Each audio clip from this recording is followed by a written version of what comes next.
복, 선, 광, 신, 느.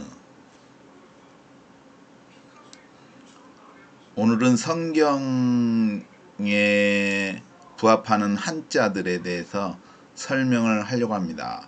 5가지 한자, 복, 선, 광, 신, 복복자, 배선자, 빛광자, 신자, 오를 으자. 왜 이 한자를 거시했냐면은 앞전에 트리블레이션과 멸할멸자를 설명했을 때 그때 한자인 멸할멸자를 설명했습니다. 그래서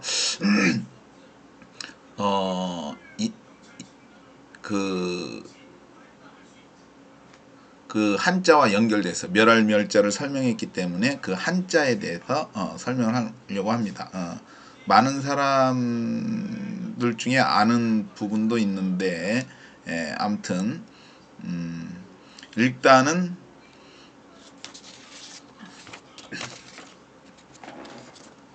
복복자입니다. 복복자. 이게 보일 시자, 눈으로 보다는 거 보일 시자. 그리고 한일자의 입구자. 이거는 한 사람을 의미합니다. 사람을 의미하고 이거는 밭전자. 근데 이거는 밭전이라기보다도 에덴 동산을 의미한다고 생각됩니다. 여기서 이 복복자를 이게 복복자입니다. 그게 무엇이 복이냐?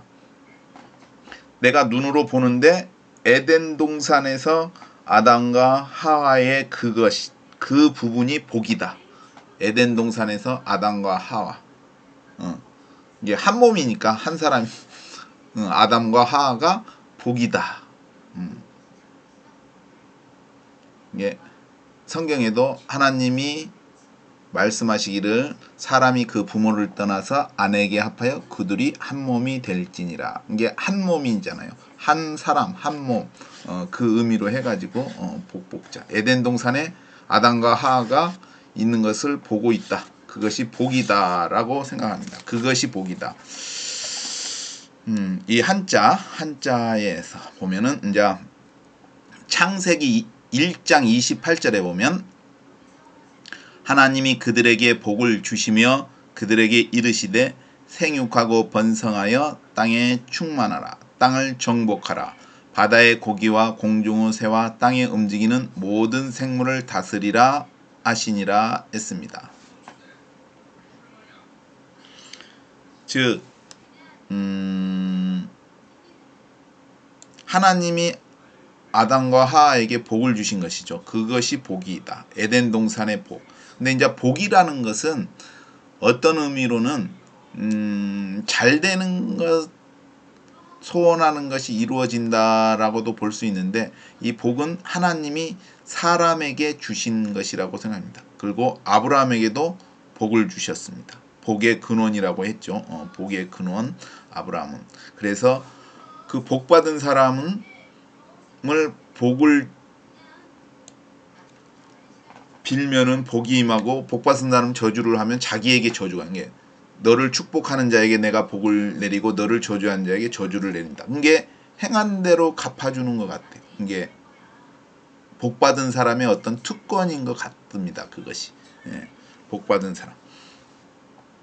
그리고 그 복은 어디까지 이어지냐 쭉 해서 그 사람을 통해서 이어집니다. 그 다음에 아브라함의 이제 아들 이삭과 야곱한테 이제 쭉 하면서 이스라엘을 통해서 어디까지 예수님을 통해까지 이어지는 겁니다.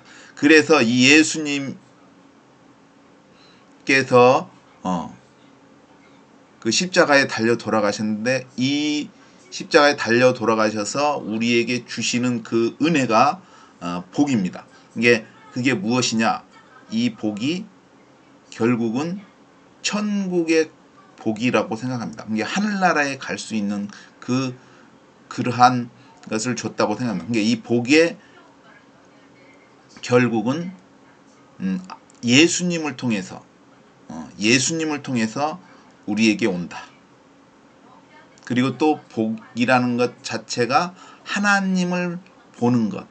이게 하나님의 얼굴을 보는 것이 복이라고 믿습니다. 근데 그것은 어떤 의미냐? 하나님의 은혜. 태양빛이 싹 비치듯이 그러한 것이 복이라고 생각됩니다. 이게 하나님의 은혜, 얼굴을 보는 것. 이게 하나님께서 얼굴을 보여주시는 것이 복이다.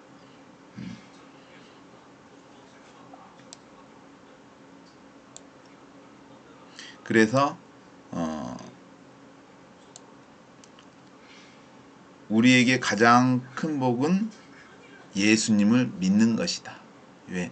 예수님을 믿음으로 구원을 얻기 때문에 예수님이 우리에게 가장 큰 복을 주시는 것이다 라고 생각을 합니다.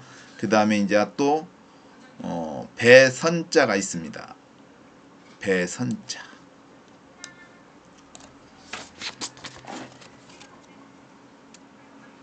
이게 배주자인데 이 팔자하고 이구자가 있어서 배선자입니다. 근데 이게 노아의 방주에 그 의미를 표시하는 것 같습니다. 배주자에 이게 팔자고 입구자.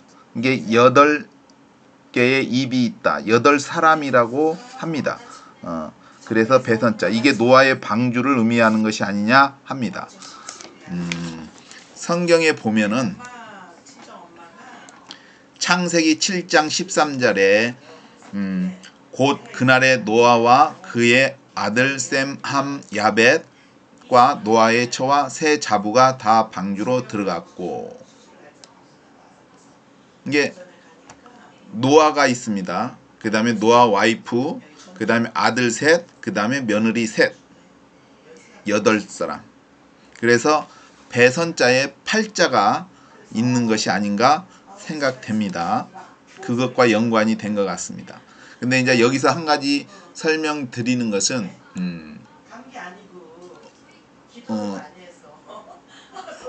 환란전 휴거를 주장하는 사람들이 이게 노아가 홍수가 나기 전에 방주에 들어가기 때문에 환란전 휴거다, 이 부분을 이야기하고 있는데 이거는 그런 의미라고 생각되지 않습니다. 왜냐하면은 노아가 방주에 들어간 것은 어떤 보호라고 생각합니다. 그게 무엇이냐? 환란 전에 휴거가 있는 것이 아니라 환란 동안에 하나님께서 그렇게 보호해 주신다, 지켜 주신다는 의미가 있다고 생각합니다. 이게 환란이 있지만 그 가운데 하나님께서 어떠한 보호하심, 지켜주심이 있다는 의미로 생각됩니다.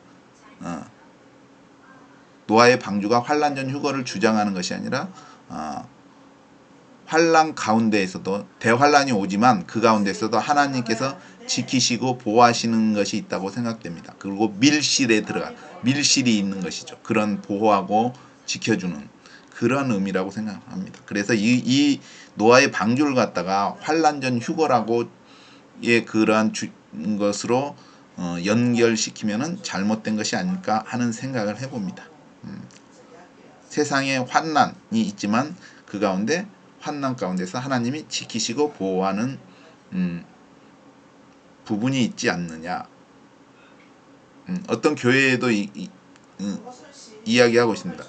내가 인내의 말씀을 지켰으니 온 세상에 이제 유혹, 환난이 있는데 너를 지켜 보호해 주겠다, 그런 의미. 그래서 그 부분도 환난 휴거로 주장하는 게 아니라 그렇다고 생각됩니다. 이게 환난 가운데서 지켜준다. 롯도 마찬가지입니다. 롯의 이야기도 아니 소돔과 고모라 성에서 나온 다음에 유황불못이 냈기 때문에 환난전 휴거가 아니냐. 근데 이것도 그렇게 주장하면 안 된다고 생각해요. 왜냐하면 롯의 이야기는 쉽게 말해서 계시록에 보면은 바벨론의 이야기가 납니다. 하나님께서 바벨론에 대해서 이야기했지 않습니까? 내 백성아 거기서 나와라. 그의 받을 재앙을 받지 말라. 즉 바벨론은 재림 때, 그러니까 환난 때 후 3년 반 사이에 아마 멸망하지 않을까 하는 생각을 해봅니다. 그렇기 때문에 환난 중에 거기서 나오라는 것이죠. 그게 롯의 이야기. 그게 환난 전에 휴거가 아니라 바벨론의 똑같은 그것이 롯의 그 맥락과 같다고 생각합니다. 환난이 있지만 거기서 나와야 된다. 그 받을 것을 안 받는다. 그 휴거가 아니라. 그래서 저는 환난 후 휴거를 이야기하고 있는 것입니다. 그 다음에 또 하나가 이제 광자입니다. 광자, 빛광자. 자, 이 빛광자를 잘 보면은 이게 저는 이제 우주선의 의미가 있다고 생각합니다. 우주선, 자 보면은 이게 이제 우주선의 위에 창문이고 이게 옆에 접시고 이게 이제 우주선의 다리, 그렇게도 볼 수 있고 또 그러한 우주선의 형상의 의미도 있고 또 이게 잘 보면 이게 연결이 돼서 불화자입니다. 불화자. 이렇게 하면 불화자입니다. 우리가 불화자 이렇게 양쪽에서 이렇게 옆으로 사람인자 이게 붙어 있는 거죠. 불화자에 뭐가 있습니까? 이거 작대기 우주선. 이게 우주선에서 불이 막 나는 거죠. 위아래로. 그게 빛광자. 빛이 나니까 그 빛광자의 의미, 그런 것이 아닐까 생각을 해봅니다. 그래서 이 성경에 보면은 출애굽기 16장 10절에 아론이 이스라엘 자손은 온 회중에게 말하며 그들이 광야를 바라보니 여호와의 영광이 구름 속에 나타나더라 했습니다. 여호와의 영광이라는 것이 우주선이라고 할 수 있습니다. 우리가 비행기를 타지 않습니까? 배를 타듯이 하나님께서 그 영광이라는 그 우주선인데 거기에 빛이 나기 때문에 구름 속에서 나타난다. 그래서 예수님께서 오실 때 하늘구름을 타고 오는 것을 보리라 했습니다. 뭐냐면은 인자가 구름을 타고 능력과 큰 영광으로 오는 것을 보리라. 이게 하늘구름. 이게 보면은 그 영광이 구름 속에 나타나는 그 구름 속 안에서 이게 예수님이 그렇게 오시는 것이죠. 근데 내려올 때는 예수님이 이제 그 올라가신 그대로 내려오시는 것이죠. 그리고 또 출애굽기 24장 17절에 보면 산 위에 여호와의 영광이 이스라엘 자손의 눈에 맹렬한 불같이 보였고, 여호와의 영광이 이게 구약의 그 우주선이 있죠. 우주선이 이제 맹렬한 불같이 보였다는 것이죠. 그렇죠? 이게 불화자에 이게 불이 있어요. 불. 그리고 이게 뭐냐? 우주선. 우주선에서 이제 불이 나는 거.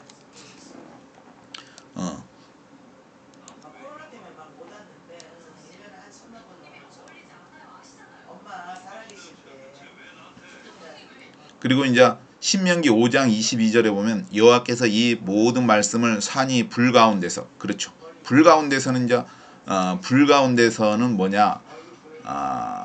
구름 가운데서 똑같지 않습니까? 맹렬한 불 같고 불. 그다음에 구름 가운데서, 구름 속에서. 이거는 이제 또 낮에 구름 기둥, 밤에 불 기둥, 그 의미도 됩니다. 흑암 가운데서 큰 음성으로 너희 총회에 이르신 후에 더 말씀하지 아니하시고 그것을 두 돌판에 써서 내게 주셨느니라. 그게 이게 뭐냐면은 산 위에 불 가운데, 구름 가운데, 흑암 가운데는 뭐냐면은 이제 하나님께서 모세에게 이제 그 십계명을 주시기 전에 이제 그걸 반포하지 않습니까? 그 백성들한테 말하는데 이제 백성들이 너무 두려워하는 겁니다. 그래서 하나님께서 우리에게 말씀하지 마옵소서 합니다. 왜냐하면은 너무 두려우니까 우리가 죽을 것 같다. 이게 백성들이 하나님의 그 음성과 그 불과 막 구름과 흑암 그런 걸 보고 그 이제 소리가 크지 않습니까? 산에서 울리는 그 소리. 그렇기 때문에 너무 두려운 거예요. 이게 자기들이 죽을 것 같아. 혹시 죽을 것 같으니까 더 이상 말씀하지 말고 모세를 통해서 말하라고 합니다. 그래서 모세가 이제 중재자가 되는데 이제 그래서 하나님께서 그 이스라엘 사람들의 그 말하는 것을 들었습니다. 그래서 좋게 여겨가지고 선지자를 보내준 게 바로 예수님입니다. 예수. 그래서 이제 보면은 우리는 이제 알 수가 없는데 하나님께서 우리가 인간의 수준으로 생각하면 안 될 것 같습니다. 왜? 하나님께서는 영생하시는 분이지 않습니까? 그렇지. 인간의 삶과 죽음까지도 정복하신 분이고 또 무엇이냐면 지구도 만들고 태양도 만드셨지 않습니까? 그렇다면은 그분의 어떤 기술이 우리보다 월등하다고 생각됩니다. 그래서 계시록에 보면은 거룩한 성 새 예루살렘이 나옵니다. 막 청옥 같고 수정 같고 유리 같은데 아무튼 보석 그런 거. 그래서 출애굽기 24장 10절에 보면은 이스라엘 하나님을 보니 그 발 아래는 청옥을 편듯하고 하늘같이 청명하더라 했습니다. 이거는 뭐냐? 이스라엘 백성들이 이제 계약을 맺고 이제 우리가 어떤 이제 사람들 간에 계약을 맺으면 이제 식사를 하는 것 같습니다. 이제 계약을 끝맺었으니까 그런 식인 것 같아요. 근데 하나님께서 이제 초대를 하신 거예요. 이게 산 위에 올라가서 이제 것이었는데 이게 그 우주선 안이라고 생각합니다. 우주선 안에서 이스라엘 그 70인 장로들하고 이제 하나님께서 음식을 먹었다, 식사를 하였다라고 볼 수 있습니다. 근데 여기에 보면 그 발에는 청옥을 편듯하고 이게 우주선의 그 바닥이겠죠. 우주선의 바닥. 근데 그리고 이제 모세도 보면은 흑암으로 이제 막 들어갔다고 했습니다. 근데 그것도 보면 우주선 아니라고 생각합니다. 이제 모세가 흑암으로 출애굽기 20장 21절에 보면은 백성은 멀리 섰고 모세는 하나님의 계신 흑암으로 가까이 가니라 했습니다. 하나님이 계신 흑암. 이게 하나님이 계신 곳이 이게 우주선 아닌데 그 우주선 표면이 아마 흑암이 아닐까. 이게 우리가 알듯이 유튜브 같은 데 보면은 반타블랙이라는 색깔이 있습니다. 검정색인데 완전히 빛을 흡수해서 사물이 이렇게 모양이 있어도 그게 그냥 까맣게만 보입니다. 아무튼 그런 색깔이 있습니다. 그런 것이 아닐까 하는 생각을 합니다. 그래서 계시록 15장 2절에 보면은 또 내가 보니 불이 섞인 유리바다 같은 것이 있고 짐승과 그의 우상과 그의 이름의 수를 이기고 벗어난 자들이 유리바닷가에 서서 하나님의 검은 고를 가지고 했습니다. 근데 여기서도 보면은 불이 섞인 유리바다. 그래서 이 불이 섞인 유리바다가 저는 우주선 안이 아닐까 하는 생각을 해봅니다.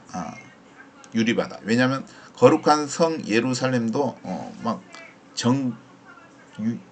유리 같은 게 누런색인지 모르겠지만 황금 같은 색깔. 이게 유리, 금속. 이게 유리인데 이게 금속인데 아마 투명한 금속이 아닐까. 유리 같은. 투명하니까 유리같이 것인데 거기에 투명해도 색깔이 이게 금속인데 투명한 것인지 아니면 유리인데 금속처럼 단단한 것인지 알 수는 없습니다. 그런 물질들이. 그래서 또 내가 보니 불이 섞인 유리 바다 같은 것이 있고 불이 섞였다고 했습니다. 이게 유리 바다가 있고 짐승과 그의 우상과 그의 이름의 수를 이기고 벗어난 자들이 유리 바닷가에 서서 하나님의 검은 고를 가지고. 그러면 여기서 보면은 불이 섞인 유리 바다라고 했지 않습니까? 근데 아까 출애굽기를 읽었지 않습니까? 하나님께서 밥 먹는데 하나님하고 같이 밥 먹는데 이게 하나님의 개인적인 생각에는 하나님께서 출애굽하실 때 그 우주선 70인 장로들이 먹었던 그 우주선의 크기가 아마도 하나님이 성막을 지으라고 한 그 크기가 아닐까. 왜? 성막에서 하나님을 만나는 거지 않습니까? 제사를 드리면 하나님. 마찬가지로 이스라엘 백성이 우주선 안에서 밥을 먹었는데 그 우주선의 크기가 그 성막의 크기를 그대로 모형으로 만든 것이 아닐까. 그 크기만한 것이 아닐까. 우주선의 크기가. 그래서 이때 보면은 그 우주선에 아까 뭐라 할까 물질이 뭐라고 했습니까? 바닥이 바닥이 이스라엘 하나 출애굽기 24장 10절 같이 밥을 먹는데 그들이 그 70인 장로들이 바닥을 보니까 밥을 먹으면서 바닥을 보니까 하나님하고 이제 밥을 먹는데 하나님을 보니 이스라엘 하나님은 그 발 아래는 이게 하나님의 발 아래는 뭐예요? 청옥을 편듯하고 하늘같이 청명하더라 했습니다. 뭔 얘기인지 아시죠? 청옥을 편듯하고 이게 유리같이 금속 아무튼 유리 같은 거예요. 근데 또 그 우주선이 또 어떻게 맹렬한 불 같고 이게 우주선이 산 위에 여호와 영광이 이스라엘 자손의 눈에 맹렬한 불 같고 불같이 보였고 했지 않습니까? 그렇죠.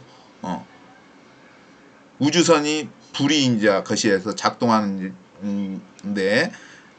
그러면은 쉽게 말해서 그 아까 읽었던 것 계시록 15장 2절에 보면 또 내가 보니 불이 섞인 유리바다 같은 것이 있고 이게 불이 섞였다는 것은 아마 아까 바닥은 유리인데 그 우주선이 작동하면은 아까 맹렬한 불이 있지 않습니까? 그 우주선 바깥에 불이 이렇게 일어나는 그 모습 이게 유리바다 밑에 불이 있는 것이죠. 그것이 불이 섞인 유리바다 그런 모습이 아니라 그 유리 위에 그 바닥에 우주선 바닥에 사람들이 있는 것이죠. 근데 제가 봤을 때는 이 사람들이 누구냐? 그 사람들에 대해서 나와 있습니다. 짐승과 그의 우상과 그의 이름의 수를 이기고 벗어난 자들이 유리 바닷가에 서서 제가 생각했을 때는 이 사람들은 아마도 이게 그 환난 때에 목 베어 죽은 사람들이 아닐까 생각을 해봅니다. 이게 짐승과 그의 우상과 그의 이름의 수를 이겼다는 게 뭐예요? 그 표를 안 받은 거죠. 진 사람들은 누구예요? 짐승의 표를 받은 사람. 그럼 짐승의 표를 안 받은 사람은 어떻게 되겠어요? 목 베어 죽었겠죠. 그 사람들 순교한 사람들이라고 생각을 합니다. 그 순교한 사람들. 무슨 얘기인지 아시죠? 순교한 사람들이다 라고 저는 생각을 하고 있습니다.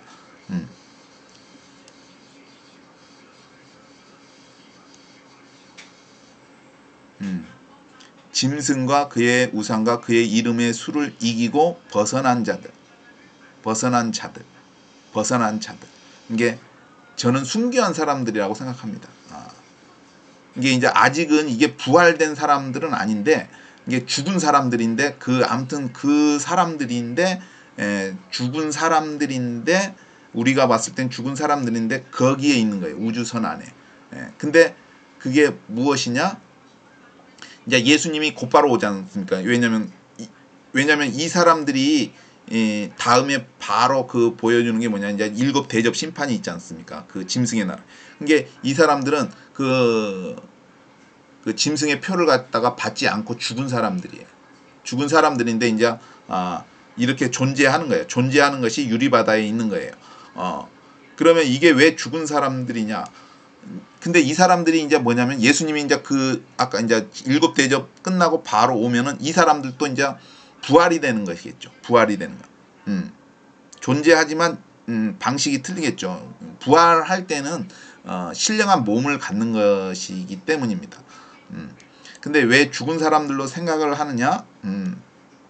계시록 20장 13절에 보면은 큰 보좌 심판이 있습니다. 거기에 보면은 이제 바다가 그 가운데서 죽은 자들을 내어주고 또 사망과 음부도 그 가운데서 죽은 자들을 내어주매 각 사람이 자기 행위대로 심판을 받고 이게 죽은 사람들이 우리가 생각할 때 이 세상에서 죽었다 하는 사람들이 한 곳에 있는 것이 아니라 바다에도 있습니다.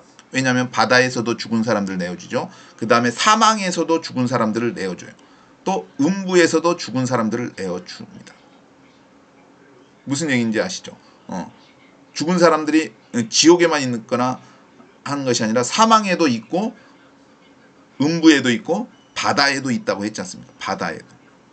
근데 이 바다가 아까 유리바다 그 의미가 아닐까 해서 여기에서 아까 이분들 짐승과 우상의 수를 이기고 벗어난 자들이 이겼는데 근데 그 사람들은 순교한 사람들이다. 왜냐하면 예수님의 십자가를 어떤 사람들은 실패했다. 실패한 것이다 그렇게 말합니다. 그거는 엄청 잘못된 거예요. 왜냐하면은 예수님은 죽으셨으니까 이 왕으로 아무튼 거시에서 이 로마를 물리치고 거시해야 되는데 십자가에서 죽었잖아요. 그죠? 죽었어요. 예수님이. 그래서 예수님은 실패한 것이다. 뭐 그런 논리를 피는 종교가 있어요. 근데 그건 아니다. 그게 예수님의 그 십자가에 죽기까지 순종하신 거예요. 순종이 제사보다 낫고. 이게 예수님이 십자가에 죽은 것은 뭐다? 하나님에게 순종한 거예요. 그죠? 죽기까지 순종한 거잖아요. 근데 그게 뭐예요? 이겼다고 하잖아요. 예수님께서 이기신 거예요. 이기신 거. 무슨 얘기인지 아시죠? 그렇기 때문에 또 내가 보니 불이 섞인 유리바다 같은 것이 있고 짐승과 그의 우상과 그의 이름의 수를 이기고 벗어난 자들이 유리바닷가에 서서 이게 이겼잖아요. 이 사람들은. 그렇지만 내가 볼 때는 우리가 보는 관점에서는 죽은 사람들, 이게 목 베어 죽은 사람들, 순교한 사람들이라고 생각해요. 그래서 아까 이야기했듯이 바다가 그 가운데서 죽은 자들을 내요. 사망과 음부도 그 가운데서 죽은 자들을 내어줘. 그쵸? 여기 음부는 뭐다? 부자가 가는 곳. 부자가 혀 끝에 좀 발라주십시오 하는데 거기서 또 이제 나오는 거예요. 근데 나중에 사망과 음부는 어디로 가느냐? 유황불못에 던져지는 거예요. 이게 사람들이 그때 나와가지고 행위대로 심판을 받는 거예요. 그죠?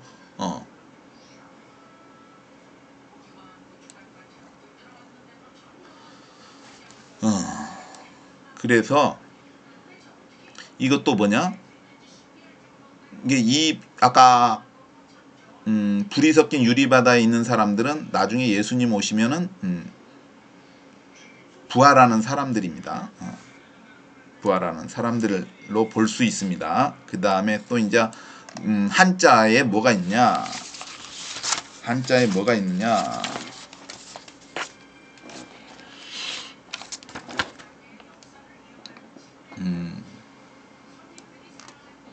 신자가 있습니다. 귀신이라고 하지만 뭐 성령님도 신이죠. 귀신도 신이고 영적인 존재. 보일시죠.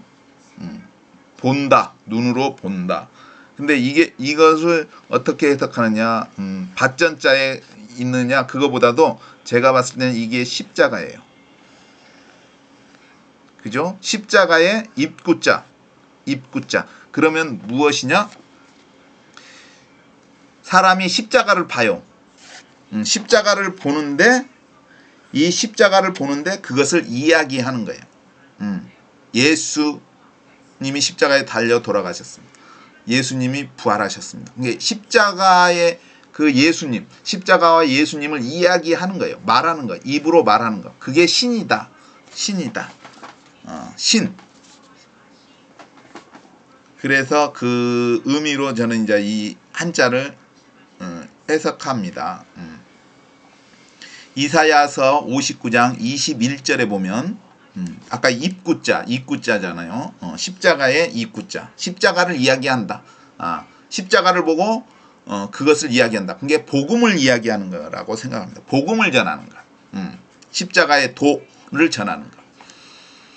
이사야 59장 21절에 보면 여호와께서 또 가라사대 내가 그들과 세운 나의 언약이 이러하니 곧 내 위에 있는 나의 신과 내 입에 둔 나의 말이 이제부터 영원토록 내 입에서와 내 후손의 입에서와 내 후손의 입에서 떠나지 아니하리라 하시니라. 여호와의 말이니라. 예수님의 머리 위에 신, 그 다음에 예수님의 말씀, 그 말씀이 후손의 그게 예수님을 믿는 자들의 입에 있다는 거죠. 그게 복음이라고 생각해요. 그게 십자가를 이야기하는 거죠. 십자가가 빠지면은 복음이 아니에요. 왜냐하면 예수가 죽음으로 인해서 구원이 이루어지는 것이죠. 그 십자가를 이야기한다. 그래서 그 입에서 떠나지 않는다. 그걸 말하는 게 신이다. 그리고 요한복음 10장 34절에서 예수께서 가라사대 너희 율법에 기록한 바 내가 너희를 신이라 하였노라 하지 아니하였느냐. 성경은 패하지 못하나니 하나님의 말씀을 받은 사람들을 신이라 하셨거든. 그죠? 하나님의 말씀을 받은 사람들을 신이라고 했습니다. 하나님의 말씀을 받았으니까 대언하겠죠. 입으로 말하는 사람들. 그래서 입구자. 보일 시자, 십자가를 이야기한다. 복음을 전한다. 복음에는 예수 십자가가 빠지면 안 됩니다. 그러면 그건 복음이 아니에요. 예수 십자가, 예수님과 십자가. 이게 우리가 복음하면은 복음서가 있잖아요. 사복음서, 마태, 마가, 누가, 요한. 그 복음이 뭐예요? 예수님의 이야기예요. 예수님의 이야기.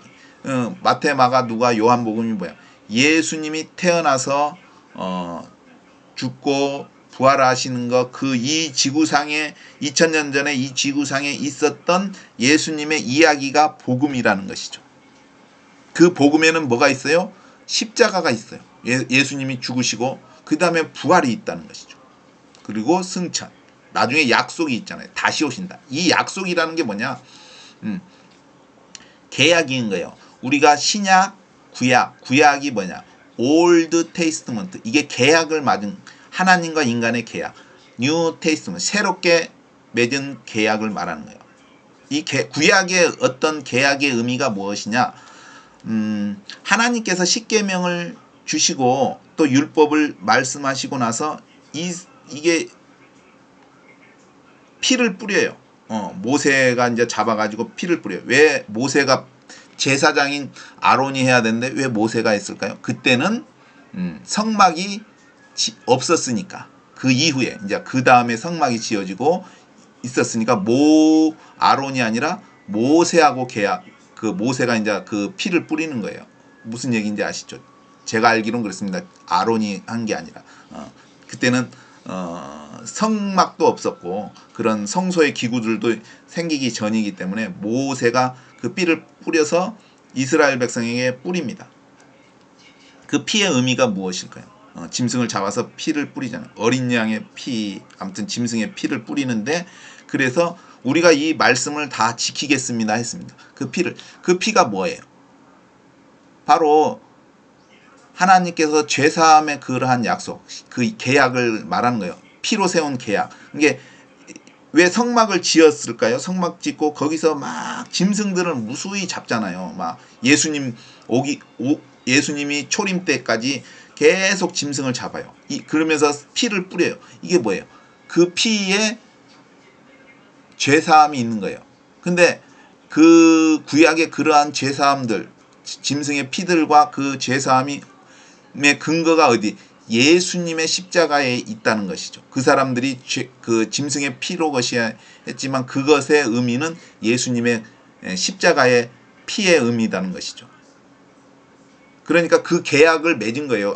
모세하고 그 십계명 것이 그게 계약을 맺은. 그래서 구약, 오래된 약. 근데 신약은 뭐냐? 똑같은 거예요.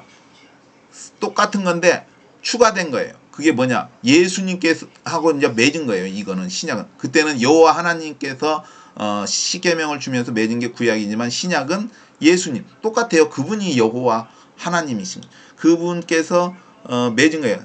똑같이 서로 사랑하라. 하나님을 사랑하고 이웃을 사랑하고. 그 다음에 약속한 게 뭐예요? 내가 가는데 초소를 예배하러 간다. 가서 초소를 예배하면 내가 다시 와서 너희를 내게로 영접하여 나 있는 곳에 너희도 있게 하리라. 이게 뭐예요? 구원의 약속이에요. 다시 오시겠다는 약속. 그래서 재림 신약이 뭐예요? 약속한 거잖아요. 예수님이 약속. 그 재림이 그거예요. 예수님이 약속한 거잖아요. 다시 오신. 근데 왜 다시 오세요? 하나님께서 초소를 예비했으니까 오시는 거예요. 이게 우리를 그 초소로 데려가기 위한 거예요. 그래서 휴거가 있는 거예요. 데려가는 거가 휴거잖아요. 데려간다. 휴거. 그래서 데려가지 못하면 남겨둔 사람들은 어떻게? 휴거가 안 되는 거예요. 그 나라에. 지구상. 이게 데려가는 거. 그게 신약이라는 거예요. 약속. 예수님께서 약속.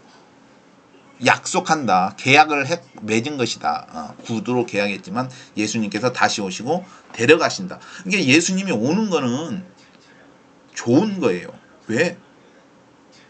초소를 마련했다. 예수님이 능력이 없으면 하늘나라에 지을 집이 우리 지금도 막 보면 사람들이 막 집 살려고 하는데 능력도 안 되는데 대출 받아가지고 끼어가지고 막 집을 사가지고 막 부도나고 그러잖아요. 뭐 경매 나오는지. 근데 예수님이 약속을 하셨잖아요. 초소를 예비하러 가. 예수님도 능력이 안 되면 초소를 예비할 수가 없잖아요. 와가지고 그런 거짓이잖아요. 집도 마련도 안 됐는데 온다. 재림된다. 아니잖아요. 예수님이 거짓말 하시는 일이죠. 초소가 마련되었다는 이게 예수님이 온다는 거는 하늘나라에 우리가 살 초소가 마련되었다는 얘기예요. 이미 준비가 되었다. 너희들이 살 곳이 이미 준비가 되었다. 능력의 하나님, 약속의 하나님. 다시 온 거예요. 온 게 그게 그 의미가. 그러면 오면은 뭐예요? 지구상에 가만히 있는 게 아니라 고리로 옮겨져야 되잖아. 옮겨져야. 그러니까 예수님이 천사들을 보내고 또 데려가고 그러는 거 아니에요. 그게 휴거라는 거죠. 근데 이 문제는 뭐냐? 가는데 똑같아요. 세상의 임금들, 사탄에게 속한 것들이 방해를 하는 거예요. 그게 출애굽과 똑같은 거예요. 그 맥락은 방해를 하는 거예요.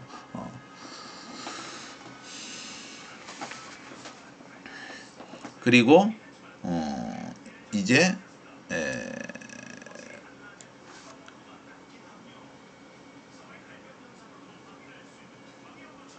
무슨 얘기? 아무튼 신을 얘기했는데 어떻게 해서 약속이 나왔는지 모르겠습니다. 신약과 구약은 그렇습니다. 계약의 의미, 약속의 의미, 하나님께서 약속하신 의미입니다. 구약은 여호와 하나님께서 약속하신 거고 신약은 예수님께서 약속하신 거. 이게 결국은 그들의 흘린 피는 뭐냐? 짐승들의 그 피는 예수님께서 오셔서 그 흘리는 피를 의미하는 거예요. 그렇기 때문에 그 죄들이 사해진 거예요. 짐승을 잡아서 피 흘려서 것이었지만 사했지만 그러나 예수님의 피로 단번에 이제 더 이상 드릴 필요가 없어요. 완전하기 때문에. 그래서 이제 제사가 그래서 예배로 바뀐 거예요. 성전에서 어디로? 교회로 바뀐 거예요. 성막에서 성전이 되었다가 건물. 왜냐하면 성막은 텐트잖아요. 이게 출애굽할 때 이동안이라고 텐트인데 그 다음에 이제 가나안 땅에 들어가서 성전 건물로 되었고 그 다음에 여기서도 짐승의 제사를 드렸지만 예수님이 단번에 드리셨기 때문에 완전하게 드렸기 때문에 더 이상 제사를 드리는 것이 아니에요. 그래서 성전에서 예배로 바뀐 거예요. 그러나 그런 경건한 의미는 있는 거예요. 예배에.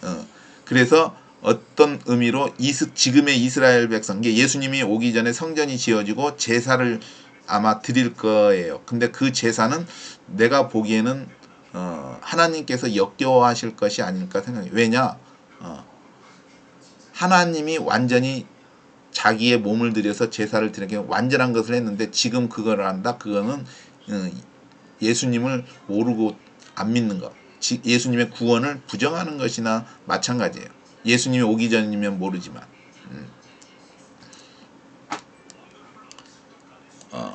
그리고 이제 다음에 이제 또 할 거는 무엇이냐?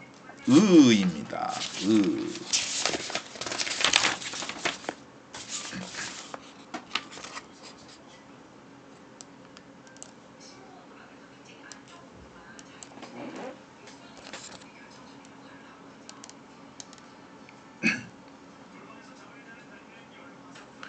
오를 의자.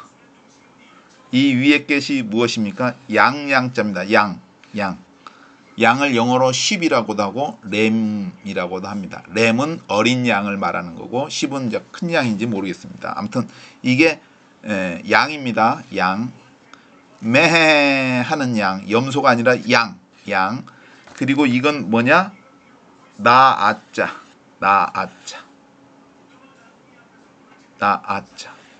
하나님의 의입니다. 양자 나자. 근데 이 부분을 뭘로 하냐면은 이게 만약에 나라면은 내 위에 무엇이 있어요? 양이 있어요. 양이 있는데 이게 의다. 왜 의일까? 이 글자가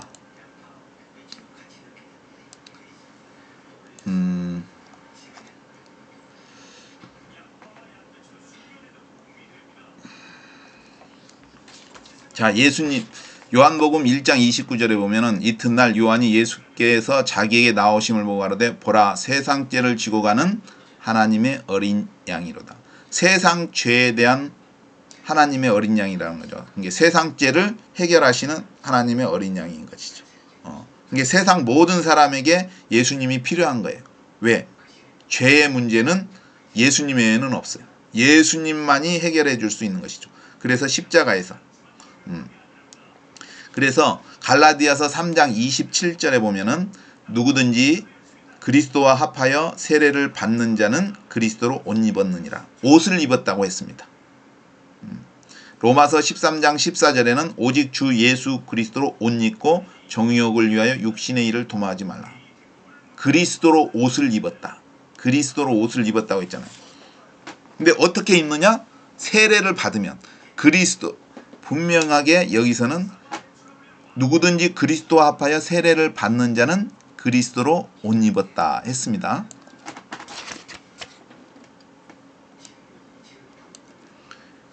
어린 양이 있어요. 그리고 내가 있어요. 이게 옷을 입은 거예요. 근데 이 옷이 이게 나인데 어린 양의 옷을 입은 거예요. 그게 의예요. 이게 예수님 이게 우리가 이렇게 있으면 내가 있어요. 근데 여기에 어린 양 예수님의 형상이 있어요. 그게 양이잖아. 예수님이 양. 그 옷을 입은 거예요. 이게 우리가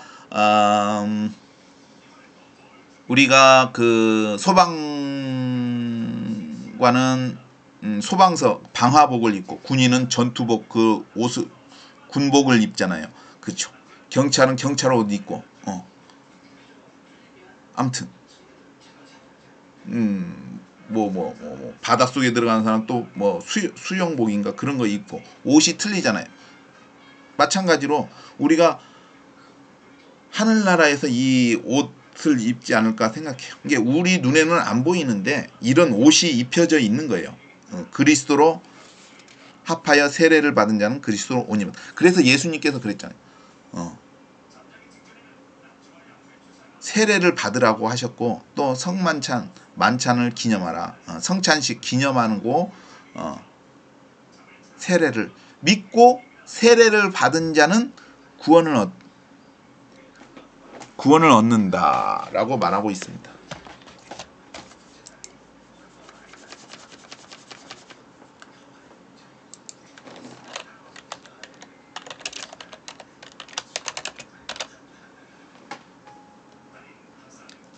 마가복음 16장 16절에 믿고 세례를 받는 사람은 구원을 얻을 것이요 믿지 않는 사람은 정죄를 받으리라. 믿고 세례를 받는 사람은 구원을 얻을 것이요 믿지 않는 사람은 구원을 얻을 것이야. 세례. 예수님께서도 세례를 받으라고 했습니다. 그래서 예수님께서 너희는 가서 모든 족속으로 제자를 삼아 아버지와 아들과 성령의 이름으로 뭐라고요? 세례를 주고 내가 너에게 가르쳐 분반 모든 것을 지키게 하라. 그게 세례를 주고 아버지와 아들과 성령의 이름으로 세례를 주고 이게 예수 믿는 사람들은 세례를 받아야 돼요. 세례를 받아야 된다고 할 수 있습니다. 안 받으면 안 돼요. 왜냐? 세례 받는 사람은 구원을 얻는다고 했습니다. 그 세례가 받으면 이렇게 되는 거예요. 의가 옷이 입혀지잖아요. 이게 의란 말이에요. 하나님께서 의. 근데 이게 자세히 보면은 이게 원래는 예수님이 있었는데 이제 내가 있는 거죠. 세례를 받으면. 왜? 예수님께서 여기 보면은 창과 자가 있어요. 창과. 그 다음에 여기는 손수자 있잖아요. 보면은 손수 같지 않아요? 손수자. 이게 예수님께서 손에 뭐 찔렸잖아요. 그 다음에 옆구리에 창 찔렸잖아요. 손에 찔렸잖아요. 손도 찔리고 옆구리도 찔린 거. 예수님이 대신 했는데 여기에 이제 내가 있는 거예요. 그러면 예수님께서 이렇게 옷을 입혀주는 거예요. 세례를 받으면. 이게 하나님께서 원하시는 거겠죠. 이게 내가 어떤 착한 일을 하고 불교처럼 선행을 해서 이게 주어지는 게 아니에요. 행위로 된 게 아니라 믿고 세례를 받으면 이렇게 돼요. 예수님을 믿기로 믿고 믿지도 않고 세례 받지는 않잖아요. 믿고 세례 받은 사람이 이렇게 되는 거예요. 예수님을 나의 주님, 나의 구주, 구원의 주님, 나의 하나님, 하나님의 아들 예수 그리스도, 그분이 곧 하나님이십니다. 그 예수님을 믿고 세례를 받으면 이렇게 되는 거예요. 옷이 있는 거예요. 이게 눈에는 안 보이는데 있어요. 눈에는 안 보이는데 있어요. 이게 옷이에요. 양양자, 그 다음에 나아자. 이게 의예요. 이게 내가 뭐 남을 도와줘서 착한 일을 해서 내가 선해서 착해서 이렇게 되는 게 아니에요. 아까 뭐라고 했죠? 믿고 세례를 받기 때문에. 그러니까 이게 누구 때문에 되는 거예요? 예수님으로 말미암아. 예수님께서 그 의를 우리에게 주신 거예요. 이게 우리가 의로워서 된 게 아니라 예수님을 믿기 때문에 하나님께서 예수님을 믿는 그 믿음을 기쁘게 여기셔서 이런 그것을 의롭다고 여겨주시는 거예요. 이게 내가 어떤 행위로 착한 일을 해서 남을 도와줘서 그 순서가 먼저가 아니에요. 이건 행위에서 난 것이 아니라 믿음에서 난 거예요. 이게 믿고 세례를 받은 사람들은 이렇게 눈에 안 보이지만 옷을 입고 다니는 거예요. 예수님께서 이루어 주신 것, 그분을 고백할 때 세례를 받으면서 이게 믿고 주님으로 믿고 고백하고 이제 세례를 받으면 이런 옷이 주어지는 거예요. 그리스도의 옷, 그게 의란 말이에요. 근데 이 의가 아까 얘기했지만 내가 선해서 착해서 착한 일을 해서 내가 뭐 남을 도와줘서 그런 것이 아닌 순서가 예수님을 믿음, 그래서 믿음의 의라는 거예요. 이게 하나님이 저 사람이 예수님을 믿는구나 하니까 하나님이 기뻐하시는 거예요.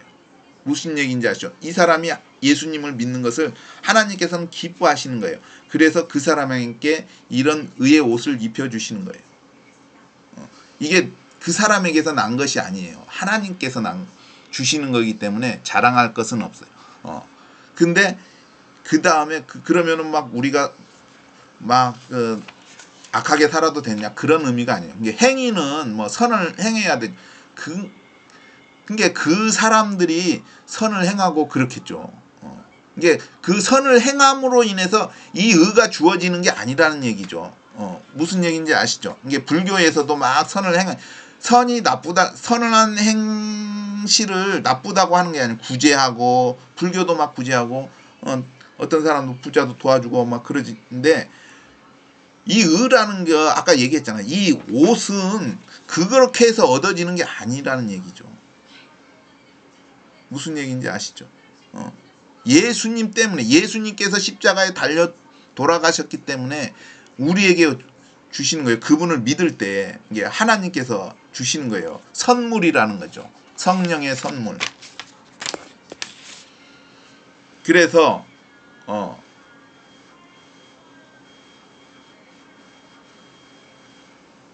그 의가 있은 다음에 이제 구제나 그런 것이 되는 것이지 행위로 먼저 이게 주어지는 게 아니다. 우리의 행위로 이 의를 얻은 것이 아니다. 예수님께서 십자가에서 이루어 주셨기 때문에 우리가 이 의를 받는 것이다. 하나님께서 뭐냐? 어떤 사람을 봤어. 요 사람을 봤는데 얘가 예수님을 막 믿어. 주님으로 믿고 그리고 세례를 받아. 그럼 하나님께서 기쁘신 거야. 그래서 이 옷을 주시는 거예요. 이 옷을. 그게 의예요. 그 의. 근데 이게 영광이기도 해요. 영광. 예수님께서 내게 주신 영광을 저에게 주었습니다. 했어.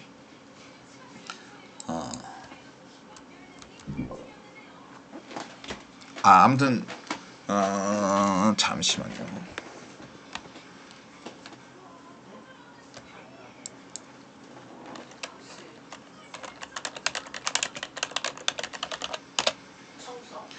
요한복음 17장 22절에 보면 내게 주신 영광을 내가 저희에게 주었사오니 이는 우리가 하나가 된 것 같이 저희도 하나가 되게 하려 함이니이다.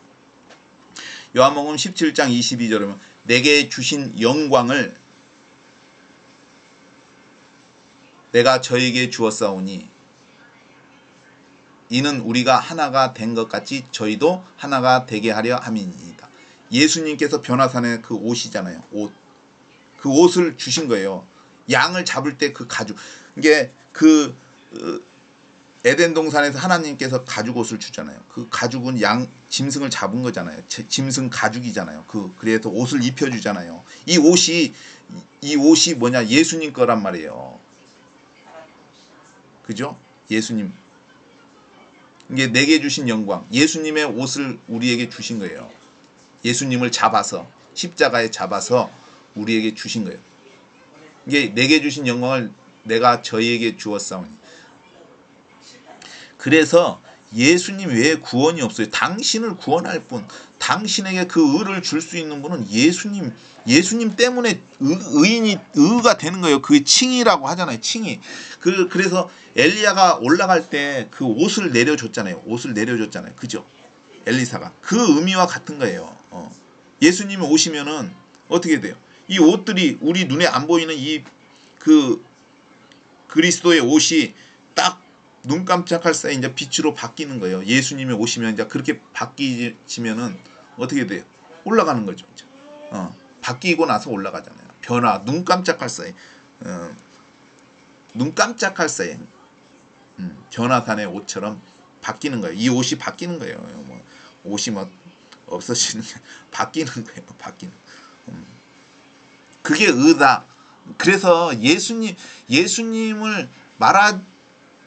예수님을 없이는 구원이라는 것을 이야기할 수가 없다. 그래서 종교 통합 같은 게 말이 안 되는 거예요. 왜? 예수님 없이는 구원이 없다니까요. 종교 통합을 하는 거는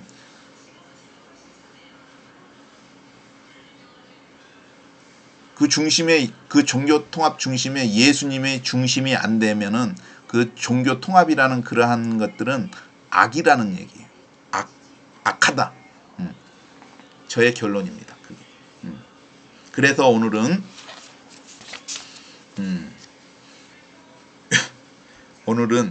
그 앞전에 그 아까 멸자 트리블레이션이 3개 3이라는 숫자이고 접두사. 그래서 멸자 물과 불과 전쟁으로 창인데 전쟁의 의미가 있죠. 그거 3가지 의미를 설명했는데 그게 한자이기 때문에 한자를 생각을 해봤습니다. 성경과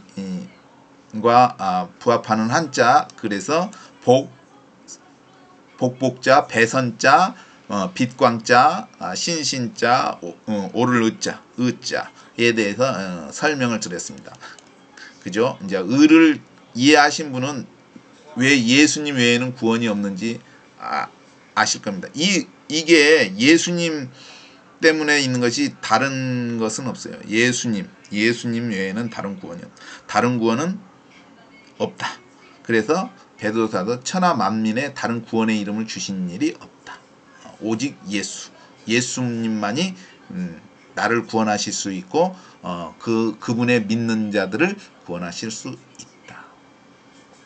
그래서 이제 다음 시간에는 이제 똑같은 이야기인데 아까 그 빛광자의 우주선 얘기를 했는데 좀 거부감이 있을 수 있는데 왜냐면 우주선 그 전에 내가 이제 설명한 거 있습니다. 공중에서 주를 영접에 대한 제목이 있었는데 그것에 대한 재탕이라고 해나 다시 한번 이제 이야기를 하려고 합니다. 제목은 어떻게 정할 것이냐 하면은 원래는 예수 십자가를 하다가 예수 십자가에 대한 의미들을 이제 설명을 하다가 환난전 휴거가 있어가지고 그 환난전 휴거를 반박하는 걸 하다가 이게 예수 십자가에 대한 것이 잠깐 멈췄는데 이제 다음에는 예수 십자가가 어떤 의미가 있냐면은 예수 십자가 인자의 징조인 우주선 뭐 그런 식으로 인자의 징조 이게 어떤 의미냐면 예수님 마태복음 24장에 보면은 예수님께서 오실 때에 인자의 징조가 하늘에서 보이겠고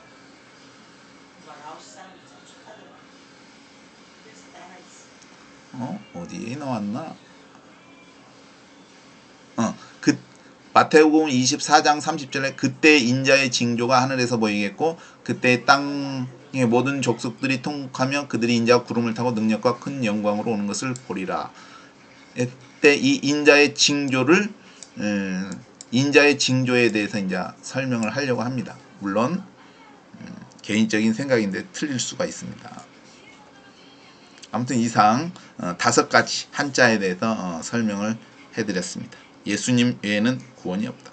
아까 의를 이해하신 분은 왜 예수님인가? 예수 외에 없는가? 오직 예수인가? 그걸 이해하실 것으로 생각됩니다. 이상입니다.